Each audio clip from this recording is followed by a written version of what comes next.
It's the SKOR North Twins Show. Never a doubt indeed. Minnesota Twins remain red hot. I don't get it. I have been telling everyone, right? Don't let the Twins get hot.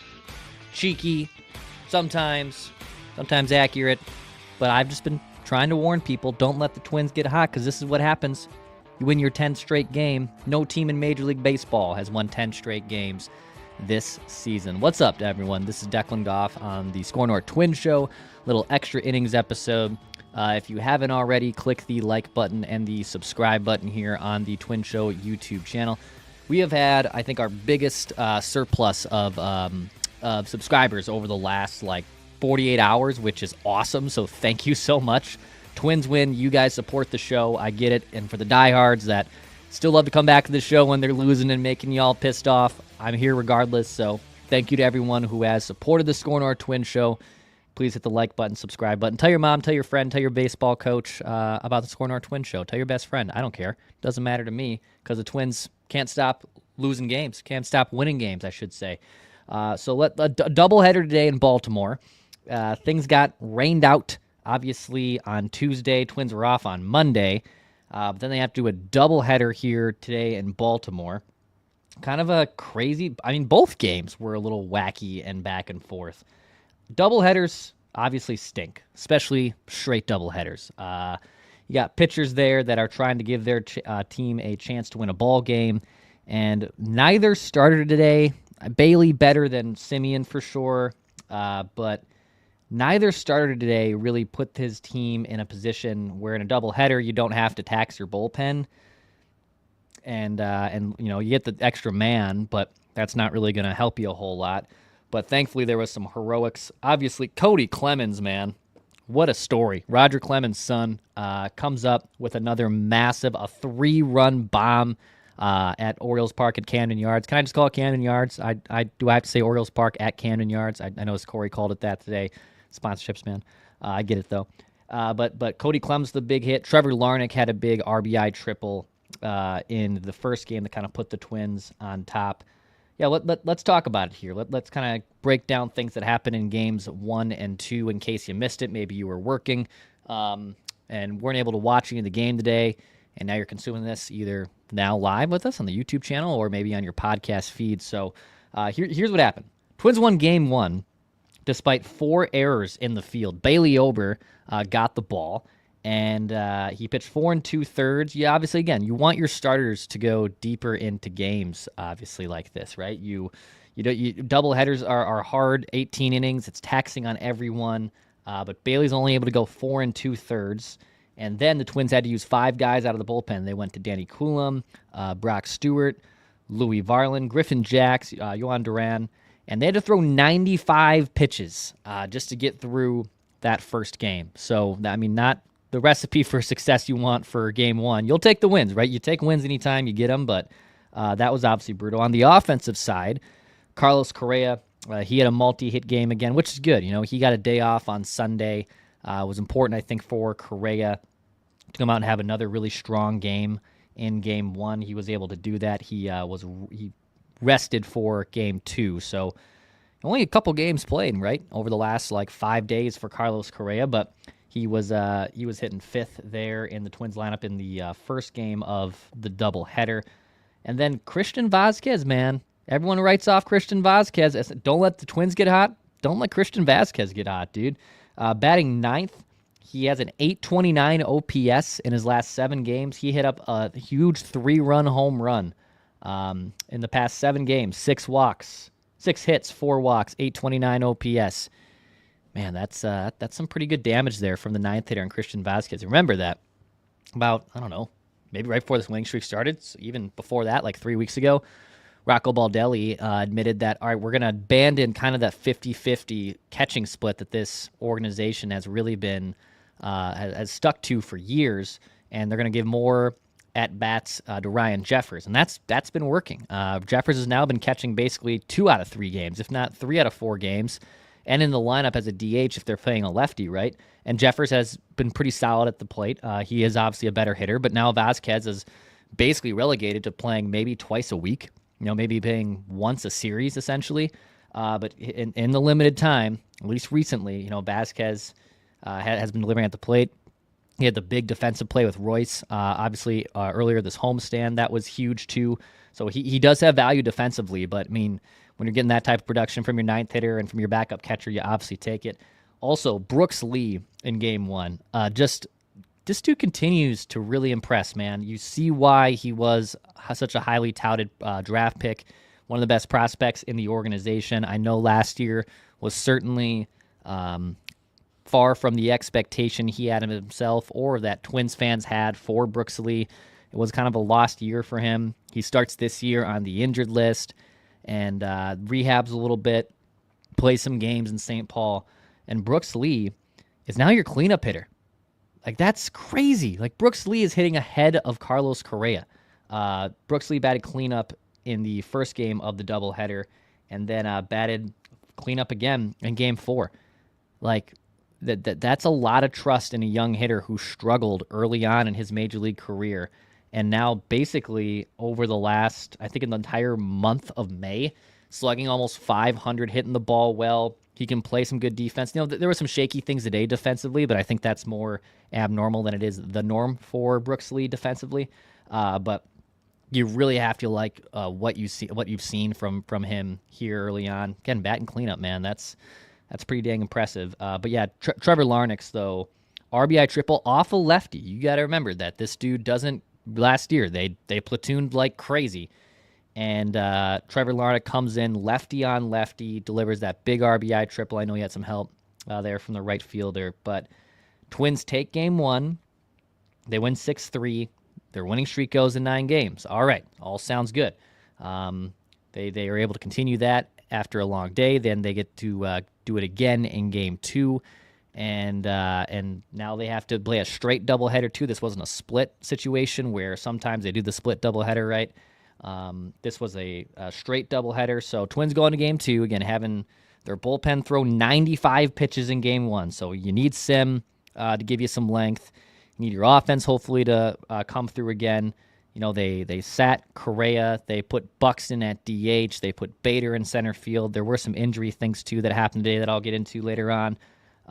And for the first part of this game, it looked like, oh, all right, this is good. The Twins offense sports Semien a 4-0 lead heading into the bottom of the third. But, man, a rough bottom of the third for Semien, who fell behind multiple hitters, walked a guy or two, loads the bases. Cedric Mullins pimps a grand slam off him after they already had scored 1 run. So now Baltimore has the lead. He gives up another home run to Hurstead. Yeah, just a really rough game from Sim. I was looking at his numbers because, honestly, he hasn't been bad this year. Like, I wouldn't say he's been a liability on the mound, and we all kind of thought Chris Paddock would be that. And even, before this start, like, he had allowed 2 runs, 1 run, 3 run, 1 run. Like, he's been fine. He's been pretty solid, especially as your fifth starter, sorry. But today, certainly not there. He's also not missing a lot of bats, not getting a lot of swings and misses. Again, I think it's too premature and maybe even way too reactionary to say he should go to AAA and they should just call up Zebby or David Festa, like, to take his place. I don't think that's fair. But yeah, not the start you want. So then you have to basically turn to your bullpen, right? So Semien only goes that was Game 1, sorry. Only ends up going for the Twins in the second game of the doubleheader. Only goes 4 innings, and he allows 8 hits, 6 runs. It's easily probably his least effective start of the year. 4 strikeouts, 2 walks, couple home runs surrendered. Yeah, just his ERA is north of 5. Again, I don't think they'll punt on him from the starting rotation, but I mean, you have Zebby and Festa's already shown some flashes this year of being a starter for you. So yeah, just not a good showing, right? You're thinking 4-0 lead. Now they're gonna have to claw back. Baltimore now up 6-4, and the Twins start to do that. Willie Castro gives them a solo home run. He had he had a really good day, 2 for 48 at the plate, but also the catch he made, man, in the bottom of the 8th of Game 2 of the doubleheader was insane. I looked this up on Baseball Savant. So that catch he made, I believe off Tyler O'Neill, who was coming in pinch hitting for Baltimore, that catch he made, that's a home run in 10 out of the 30 parks, so a third of Major League parks. That ball's gone, including Target Field, by the way. So if you flip the stadium dimensions, that ball's out at Target Field, and it's a tie game. It had an expected batting average of 630, and Willie Castro ends up having a huge grab to preserve the lead for the Twins. Obviously, Bader's been the one making magic there in left, but Willie Castro with a big moment there, because also throughout this game, so Bader went to center to start things, but then Bader was pulled. So Ty France got hurt in the first game. Let's give an injury update here. Ty France had a left foot contusion. He had to leave Game 1, and you hope that that's not like the same. He dealt with a heel issue last year that basically ruined his effectiveness at the plate. You hope that's not serious. And then Bader, what did he leave with here? I wrote this down to make sure I had it. Left groin tightness. I mean, he moves fast. He didn't move. I noticed this. Number one, he made a great diving grab early in Game 1 against the wall. And it looked like maybe he slammed or aggravated his wrist, but he was fine, obviously. But there was a play where he was running down, I believe on the RBI ground out, that got one of the game's first runs, where he's obviously moves pretty quick. He's not Buxton speed or like Bobby Witt speed, but I was like, man, hustle out of the box, right? I think there might have been something pulled either earlier or during that situation, because it didn't look like the normal speed we're accustomed to seeing from Bader. But yeah, Bader left with an injury. Ty France leaves with an injury. I guess we'll see. We'll wait and see on the severity of all that stuff. So hopefully it's nothing serious. But I mean, there are some reinforcements, I guess. Maybe a call back up Edward Julian, Mickey Gasper, maybe. I don't know. We'll see. Regardless, though, you had that big home run from Kody Clemens, who I guess his dad was again in the stands, which was nuts. Roger's got to come to Target Field, right? I mean, we got to make that happen. I probably should have written that down write that down earlier today, which you can find on the SKOR North YouTube channel and the Minnesota Sports with Mackey and Judd podcast feed. But yeah, Kody Clemens, big 3-run home run. That puts the Twins up for good. They win this ball game 8-6. They took Game 1 6-3. They've won 10 straight games. Again, no team in baseball has won 10 straight games. They're 5 games back currently in the Central. It's crazy, man. You win 10 straight, and you're still 5 games back in your division. You're in 4th place. They moved to 23-20 on the year. Detroit's playing Boston on Wednesday. Let's see what else here. Wednesday sometimes. Usually teams are still playing, but let's see. Guardians lost to the Brewers earlier today, so that obviously helps the standings. Yeah, Tigers, and then the Royals. Are the Royals off today? Royals get the Astros. So, yeah, Twins gaining 5 games in the Central, I believe. Wild card wise? Say that 10 times fast. They're obviously sitting pretty in that standing there. They are technically hold a half-game lead on the final wild card spot, so that's good. But Twins, yeah, 10 in a row, man. This is awesome. Love seeing this. Hit the like button and the subscribe button, too, to keep spreading the word about the SKOR North Twins Show. Seeing some comments on the screen about Rocco. Yeah, I'm not sure what happened to Rocco. Maybe some sickness, some illness. I can tell you right now, Rocco's I don't mean saying this. He's a germ freak. Like, I'm sure I don't know how the severity of the illness that he was, or situation even that he was dealing with.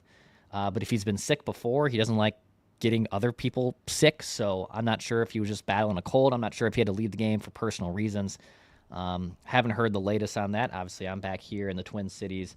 Twins are in Baltimore, so not too close there. But hopefully we'll hear what happened with Rocco Baldelli. Hopefully it's nothing serious. Jace Tingler ended up being the guy that managed the Twins with Rocco's absence, so yeah, this has been fun, man. I mean, this is fun watching this team obviously go on.